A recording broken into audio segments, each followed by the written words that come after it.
It seems more and more governors and even ex-governors are now joining in the support of the hashtag #EndSARS campaign, and one of them happens to be none other than the former governor of Anambra State, Peter Obi.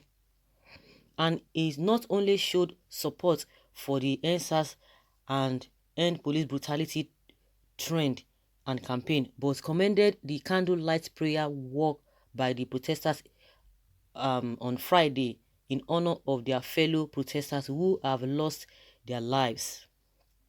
He made his support and commendation via his Twitter page, where he said that he stands in solidarity with the youth of Nigeria, adding that he commended the candlelight prayer walk, according to what he tweeted. And a lot of people are responding to this particular statement that he made, saying that we need James Nwafor, who served during your time, to be prosecuted. Okay, this Nwafor, he served during his time, and that is why people are not really happy with him, that this so-called man, of course the man has been sacked by the present governor. Well, is he in charge of the police? Was James Nwafor under him? I don't know. That's the questions people are really asking.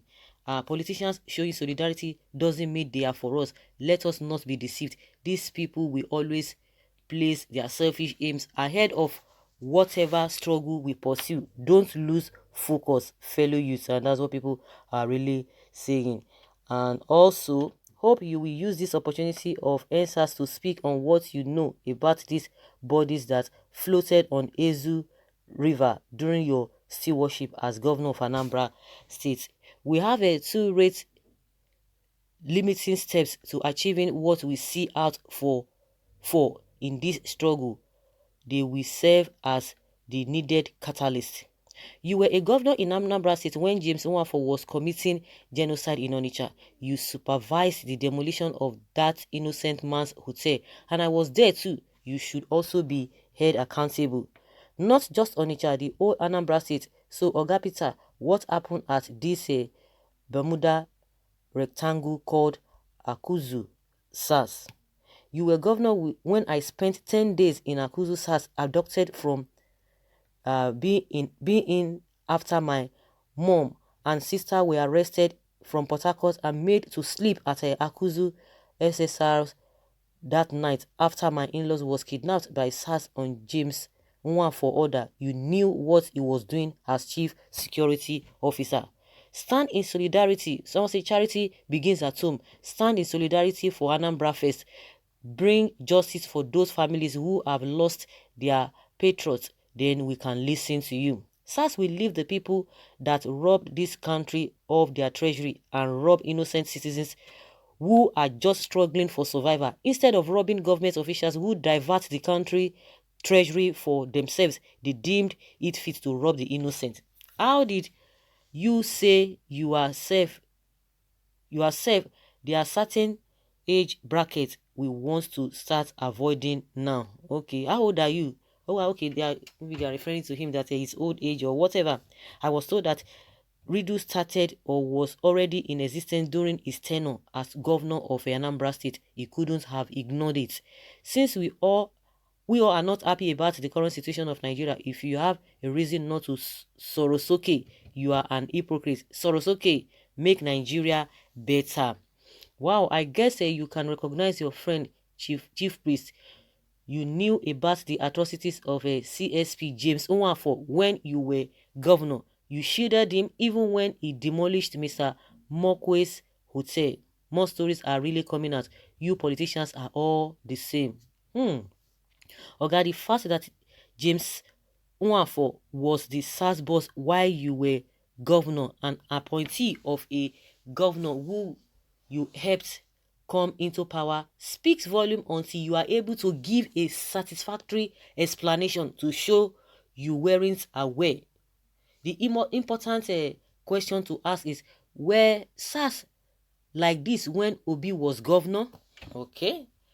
Oga, you all are the same. I still remember when you told us in Huli that education is not for poor during our 6-month strike due to high increments of school fees from 36,000 naira to 86,000 naira. I doubt Obi will make such callous statement. He probably stated that education is not cheap or free, but you misconstrued it entirely. He funded education in Anambra State like no other governor in Nigeria, giving access to quality education to the poor. Okay? So by and large, they believe that Peter Obi is just trying to use this protest to his own political advantage, but the Akuzu SARS are a huge stain on his career, especially as he was governor of Anambra for so long and he still didn't do anything about it. Personally, I believe that the best option is for him to go underground and wait till the Akuzu SARS issue is resolved before coming out to society. Well, that is those are the responses of people. You know one thing in this life, no matter what you do, people are watching. You might think people are not seeing you, even if they are not responding, if they are not acting, they are not responding to what you are doing. You think maybe they are not seeing, they are seeing, but a day will come. You know, at times they always say that there are times that there will be time for people to talk, but the time will not be there. A situation will warrant that somebody will, you have to want someone to say, but the time will not be there. And at times there is you have the time, but there's nothing to say. But a day will still come, the time will be there, and the what to say will be available, and everything will work together. And I think that is what is happening now. The Nigerian people have not been so united like this, but it's taking every one of them on the taking them unaware. And that was what happened in the Osun State yesterday. Everybody saw what really happened, and they never believed it. They never believed it. And that's why you're seeing all the governors, both ex and whatever, they are now saying, oh, I support you, I support you, I support you. I think this man is the only one coming out now to say yes. It's really, yes, challenging everybody that he has been on this case for some time now. I mean, Governor Wike, he said he had all this weather inquiry, they said he should go and do that. No, that the ones that they have done, they recommended that they should work on that, that all this judicial council or whatever, that is none of his business. Of course, initially he tried to downplay the whole thing, but when he saw that the people were really serious about the whole thing, oh, he had to come out and say, oh no, I'm part of you, I've been on this thing before. But just because they said that they have disbanded SARS, and that was why I say you people should not come out to protest. And where is it done that you tell people not to protest?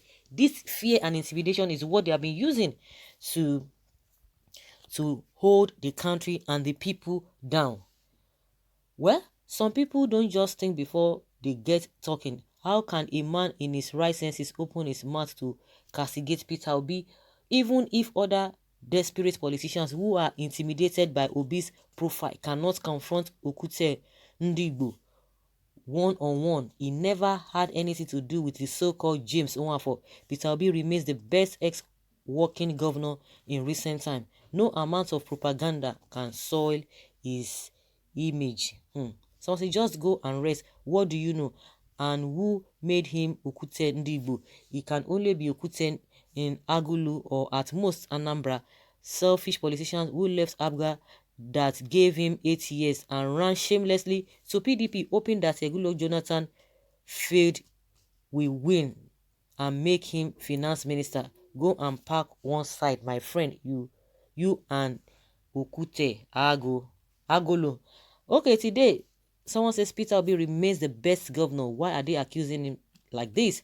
Some unthinking people hired by Ojus Okalu wants to use the opportunity of Peter Obi's support for protesters to smear his character.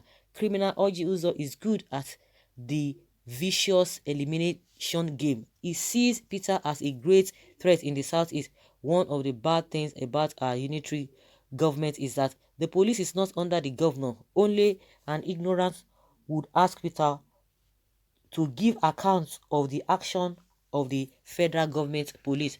So guys, what do you think about this whole thing? People with a different opinion concerning what is on ground and the statement he made that he reckons with the youth that are protesting. Leave your comments and let us know your thoughts.